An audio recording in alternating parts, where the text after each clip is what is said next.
झांसी के सिपरी बाजार की सुनहरी गलियों में एक अजीब सा सन्नाटा फैला हुआ था। दिन की रोशनी में सोने चांदी की दुकानों की चमक लोगों को लुभा रही थी, लेकिन उसी चमक के पीछे अंधेरा भी गहरा रहा था।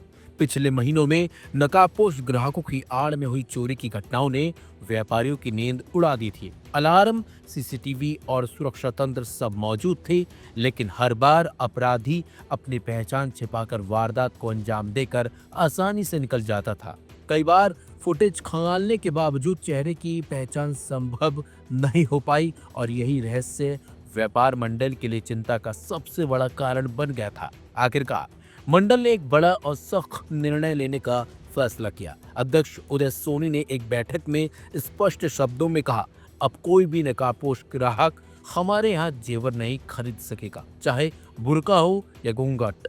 सुरक्षा बिक्री से पहले है। अगले ही दिन बाजार खुला तो हर दुकान के बाहर एक ही संदेश चमक रहा था, जिसमें साफ साफ और बड़े बड़े शब्दों में लिखा था, कृपया चेहरा खोलकर ही प्रवेश करें। पुलिस ने भी इस कदम का समर्थन किया, क्योंकि नकाब के पीछे की पहचान करना काफी पुलिस के लिए भी मुश्किल हो गया था। पुलिस जांच में खुलासा हुआ कि एक नकाबपोश गिरोह कई दिनों से बाजार में रेकी कर रहा है।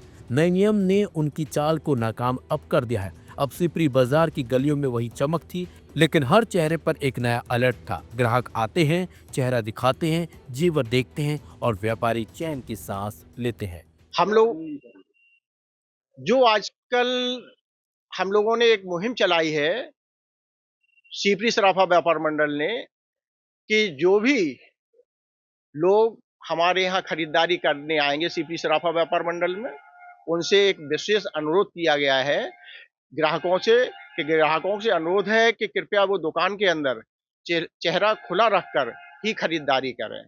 जब से सोने चांदी के भाव बढ़े हैं, तब से अराजक तत्वों का आना भी बहुत तेजी से बढ़ गया है।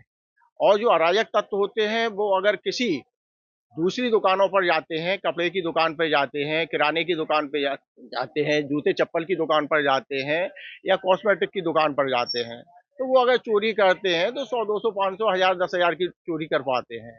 लेकिन अराजक तत्व जो है वो उन लोगों ने आज टारगेट सराफा व्यवसायियों को, स्वर्णकार भाइयों को किया है। इसलिए किया है कि यहाँ अगर थोड़ी सी भी वो चोरी कर लेते हैं तो उन्हें लाख 2 लाख का आराम से उसमें मिल जाता है। हम लोगों ने ये पहल शुरू की है, जो कस्टमर आते हैं मुंह बांध के आते हैं कभी कभी, तो जो कैमरा चलता है उसमें रिकॉर्डिंग नहीं हो पाती है, चेहरा समझ में नहीं आता है। तो हम लोगों ने ये पहल की है, तो जो भी कस्टमर आएगा वो मुंह खुला होके आएगा।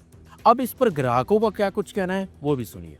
जी, ये सही है। मैं भी आई अंदर तो मुझसे भी कहा गया कि मुँह खोलिए आप, लेकिन फिर मुझे लगा कि सुरक्षा की दृष्टि से यही सही है, मुँह खोलकर ही ग्राहक को खरीदारी करना चाहिए।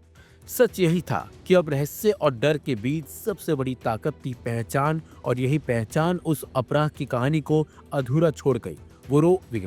जो रोजाना बाजार की रोशनी बुझाने की कोशिश कर रहा था, और व्यापारियों की इस पहल का लोग भी पूरी तरह से समर्थन कर रहे हैं और व्यापारी भी खुश है, क्योंकि अब अपराधी अपराध करने से खौफ में आ गया है।